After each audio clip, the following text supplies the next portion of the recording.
Hey guys, I hope everybody's having a fantastic day, whether you're watching it in the morning, in the afternoon, in the evening. I'm glad you're all here. Thank you for the channel members. Your support means everything to me. And thanks any of you guys who've fallen into my knife content, my ADC content, my crazy kind of knife life, I guess I would say. I appreciate you being here. If you're ever so inclined, and hit that subscribe button and that bell notification icon. It'll really help me out, and it'll notify you when things happen on the channel. So today, I had done a video a couple of weeks ago about my top 10 USA-made folding knives that I brought into the collection this year for 2023.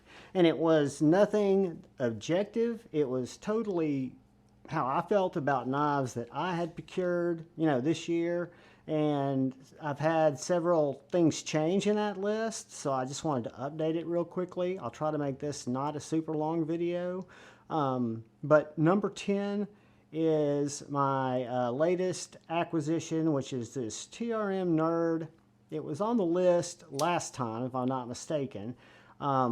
It was a 20 CV variation with micarta. This one here is actually the Magna Cut, the latest TRM release, with the titanium scales. So that was something that I'd planned on adding to my TRMs when I went to the Nashville Custom Knife Show. But when this one became available and I saw the post on Instagram saying that it was there, I've always loved the Nerd. Did I call this the Atom? I might be losing my mind. But this is the TRM Nerd, and it is one of my favorites. It's probably my quintessential fifth pocket carry knife. I like this knife so much. I currently have 3 of them, all of which I bought. The OG Nerd, the 20CV Holy Nerd, and then this little titanium Nerd. So it's a very simple knife. It's not real fancy. A lot of these knives are very simple knives, but they're very good, I think, cutting tools for my EDC applications, and I'll try to lay that out with each one. But this little guy is, again, fifth pocket carry, very nice flat ground blade, very sharp, heat treated very well, on washers with the hole deployment. Whoops. You can flick it, you can pull it, you can slow roll it. You can open it a lot of different ways, right? But a great little knife, and at number 10, it's the TRM Three Rivers Manufacturing Nerd. Moving on, we come to number 9, and that is a new maker that I brought into the collection this year that has made a huge impact on me and my collecting styles. And this is Spartan Blades. They're USA manufacturer, and this is the Harsey 3.25. It is the 3 1/4 inch Spartan Harsey, which is a collaboration with William Bill Harsey, a famous knife maker. Came up with this knife, which to me is a fantastic little gentleman's standard carry. If you don't need a big knife, it is, I just think, done impeccably. That sounds like Mike Tyson. It's done very well. And this one is the Plague Doctor, which is what first drew me to the brand and to the Harsey, was this Plague Doctor etching. It's very unique, very reminiscent. When this knife was released, 2020, was kind of when my knife addiction kicked off, or my knife collecting habits, we'll say, to keep it positive. But this is number 9. It is the Spartan Blades Harsey 3 1/4. Moving on, we come to number 8. And number 8 is one of the Hinderers that I brought into my collection this year. And this is the 3 inch Hinderer XM18 Wharncliffe. Fantastic little knife. Very thin in pocket. Very nice, sharp, I'm talking splinter remover, little 20 CV blade made by Rick Hinderer and team in the United States. Got thumb studs. Whoops. I've been flipping so many different knives. It's got a stronger detent, which is good, but I can reverse finger flick it. It is like the Spartan. It's a slicey knife. This one's got more of a slicey grind, where the Harseys have more of a, I would say, harder use grind. But I'm a huge fan of Rick Hinderer knives, and this little 3-inch Wharncliffe is probably one of my favorites. It's on bearings right now, and just for an everyday carry knife, for a medium to small size knife, it is up for what I do on the EDC, which is cut boxes, cut paper, cut string, cut things around the city, right? So that is, if I'm not mistaken, number 8, which brings us to number 7. And they're knives that make you happy because they're overbuilt. They're not necessarily something we need. They're still a very functional tool, and I carry this knife quite a bit. This is my newest Medford knife, and it is the Medford Midi Marauder. So it's not the slim Midi Marauder, which I also have one of, that has thinner scales and thinner blade stock. It's actually on bearings. This one is on washers, and it's also a Tonto. So when I saw this knife, it's a very robust USA-made knife. You've got this deep, hollow grind, compound grind, and flat at the front. Very sharp. This is S35.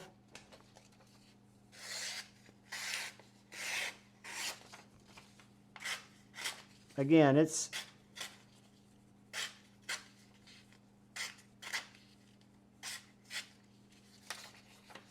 for a big, robust, full-size titanium knife. It is a joy to carry. It is a little bit heavier because Medford does not do internal milling on their scales, which is fine with me on this knife because, again, I picked it up because of its chunkiness, and it is a very chunky, mid-sized, medium knife. So I wouldn't call this a large knife. I would call it a medium knife that's got a very robust build.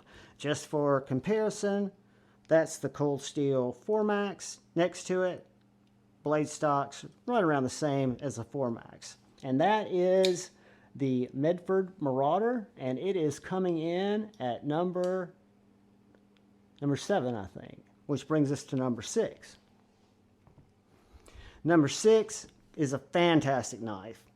Longer than the Midi Marauder and also lighter. It is the Hinderer Eclipse.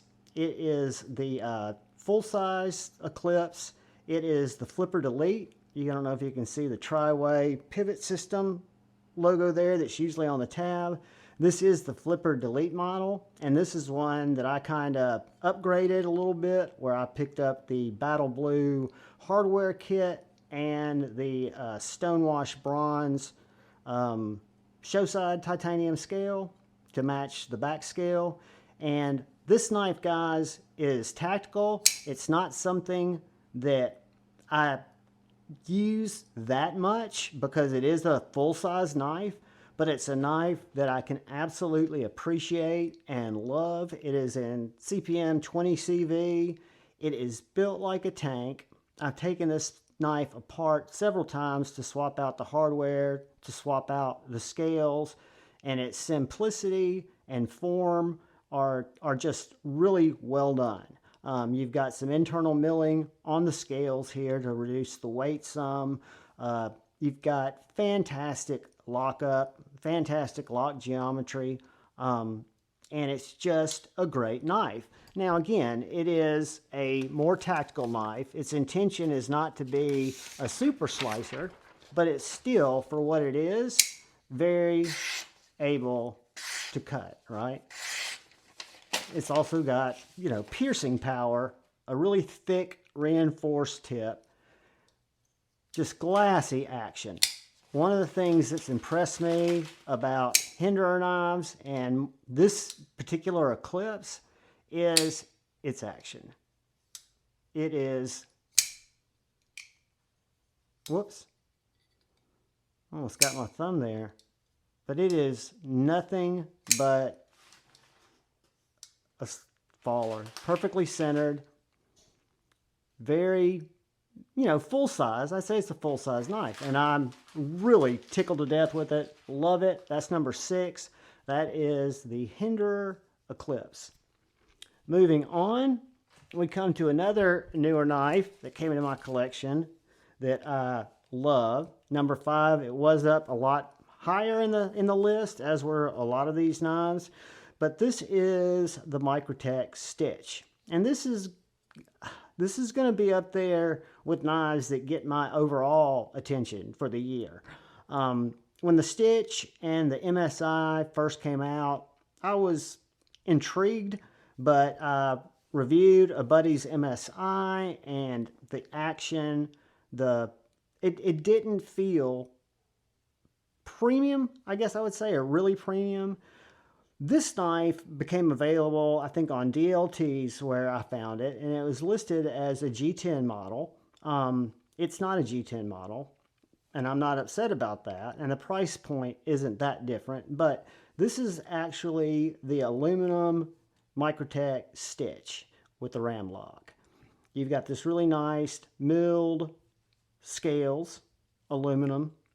You got the Microtech clip, which, you know, what are you going to say? If I was going to hit a negative, it would be the clip. I love the blade. I love its aggressive look. I love the ergonomics of this knife. When I did the review and in the last top 10 video before I revised it, this is the sliciest, sharpest knife from a manufacturer I think that I've ever received.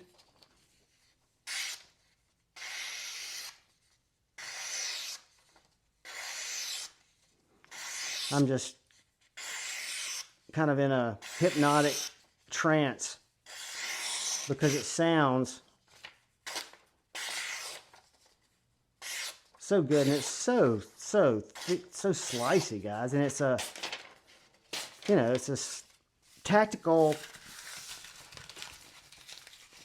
what would you call it? I wouldn't call it more of an EDC. It's a pokey knife, right? It's got a very refined tip. It's got this really deep swedge. You've got this aggressive poon with this really nice jimping. It feels fantastic in the hand. The Ram-Lok works great. Full-size knife again, and the Microtech Stitch is an absolute winner. I did have some thoughts about it when I first saw it come back into stock, but I could not resist, and I am tickled to death that I got it. Love it. It's a Merryphone, or let's see, Berg Blades, not Berg Blades. God, I'm going blank on who the Microtech and is it Borka? Who is it? Anyway, Microtech Stitch in collaboration with whoever I went brain dead on there. But yeah, love this knife. Love this knife. It is in M390 MK, which is a Microtech custom, I guess, formulation of M390. I don't know if it's good, if it's bad, if it's better, but this knife's been very, very slicey. It slices through packages and then some. You know, I don't know what to say except it's more knife than I ever need, but it's a knife that I'm really glad that I have. And for $300 to be made in America, I think this was a steal. Moving on, we come to number 4, and this is the second Spartan that came into my collection. The last one was an S45, my 3 1/4. I don't know if I said that when I showed it earlier, but this one is S45 VN. Love it. This one became available, and it kind of helped me complete a set that I really love. That's the Plague Doctor. You know, do not fear, my dear. You've got the Plague Doctor, old kind of character there. You've got the little medical wings there. On top of his cane, you've got a little bug there, like a tick-looking bug, and then you've got the biohazard symbol. You've got the very familiar bugs on the back. You've got this wonderfully contoured, milled out thumb stud area, and this particular one is a MagnaCut. This is going to be the largest knife on the list. It fits my hand like a dream. It fits my pocket like a dream. It's not thick. It is heavy or heavier because these are solid slabs of titanium. You've got really nice jimping. You've got this internal milling or internal relief cuts for the lock bar, so it goes in and out of pocket very, very well. You got a reversible clip. I would never reverse it because I wouldn't want to clip even if I was lefty on that side. That's just me. The blade, all it has is USA, MagnaCut, and a little Spartan symbol. And then some text here on the back. I think that's a biblical verse or something, or some, I don't know. I'm not even going to try to say what it is because I can't read it. Anyway, I mean, when you put your finger for the reverse flick, I just lay it in there, and that blade on washers is dialed in so well. It feels so good in hand. It's, again, a full-size knife, and it just feels like a beast. I love it to death. It is, again, it has put Spartan on my map. It is perfectly centered, just a forever knife, and I'm stoked to have it. So I wanted to make sure it was represented here, and I think we said this was number 4, which brings us to number 3, which is another new addition to the collection that I had to put in this because it is such an impressive knife. This is the McNees Mac 2 3.5. I've had a buddy that's had this knife. I've been very aware of this knife from knife shows. I've been very aware of said Stevie's love of this knife. And when this became available, there were several different variations. I grabbed the first one I could, not knowing how long it was going to be available. And here we are. And this is the Atomic Shockwave, I think. And it is an absolute masterfully produced small batch knife. Made right here in my state of Alabama. I put skiffs on it recently, or in it, so it has skiffs in it. When I took it apart, it did have a little Loctite that I had to melt. No big deal. But the simplicity and the magic that was kind of worked on this knife and all of these next knives, and really all of them in this list, this action is probably as good as any that I have. You've got this really nice hollow ground MagnaCut blade with the swedge on the top, perfectly done sharpening choil, a great clip. It's not deep carry, but it doesn't need to be. You've got the lanyard hole there. Very minimalistic branding. You know, I've seen this in other colors. When I bought this, they also had it in Odin green. I don't dislike that color, but I'm glad I didn't get it because I like the way this blade matches the scales. And to me, it's just a fantastic knife. The number 1 knife for this year that's recently kind of a tie for number 1, but I'm going to put it as number 1 in this video because it's also a new one, has cut into the pocket time of the McNees. And when I did the bearing swap, I haven't been able to get it out of my pocket. I just love it. I have to switch out knives many times during the day because I've just got so many that I love carrying. And the McNees Mac 2 3.5 is definitely one of them. Coming in at number 3 for Top USA in 2023 for me is this knife here.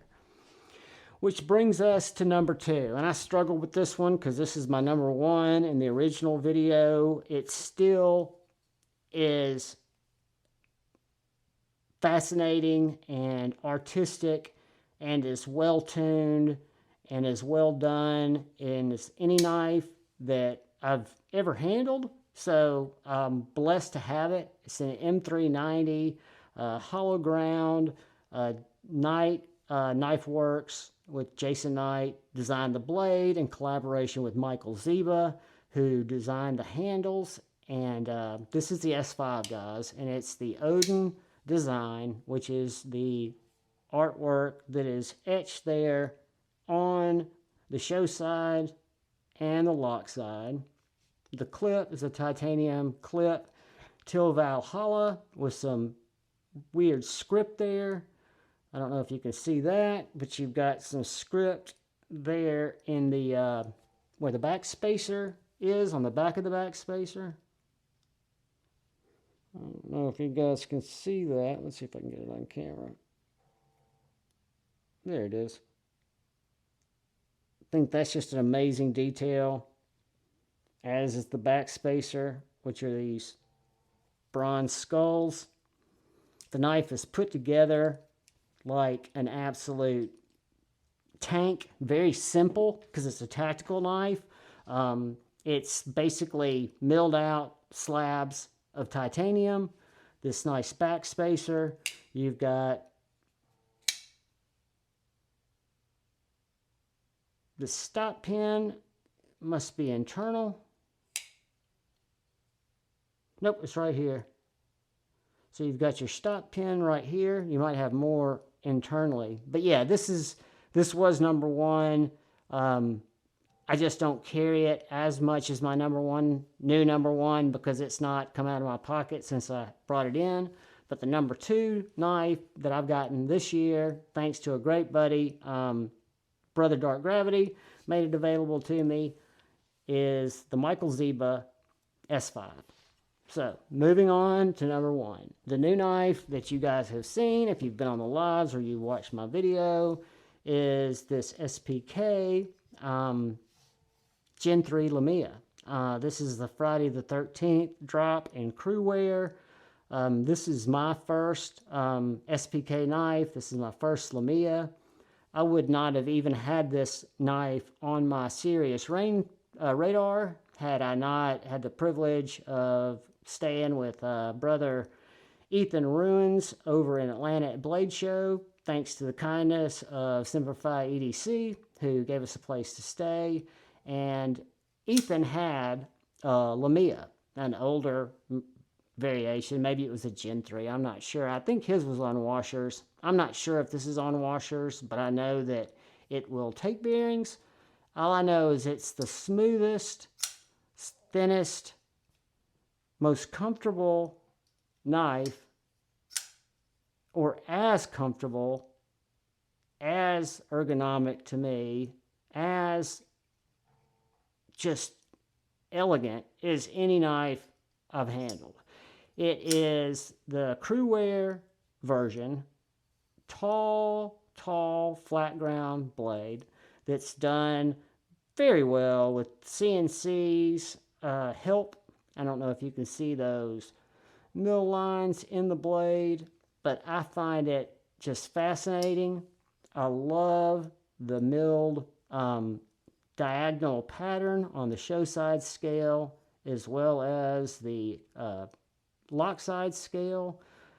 I love the way that the steel's designated on the lock side, the CW for crew wear, and then you've got SPK, the maker's mark, at the top of the blade.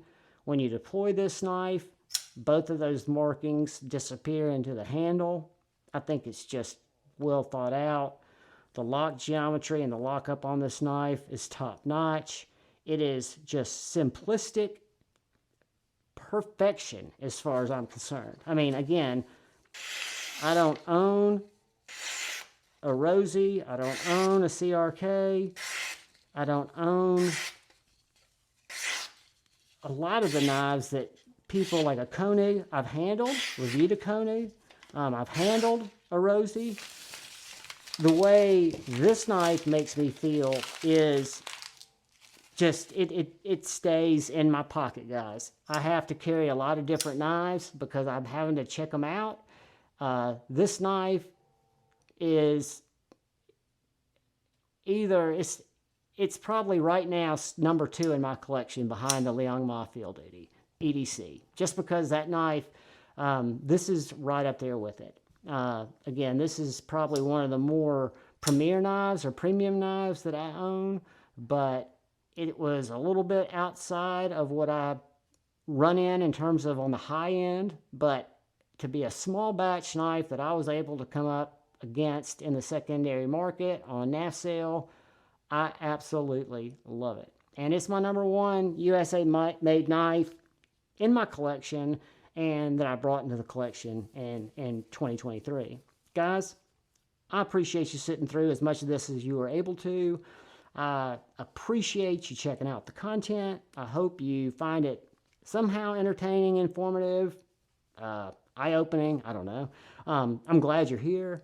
I appreciate you, and all I ask is please look out for the guy or gal to your left. Please look out for the guy or gal to your right.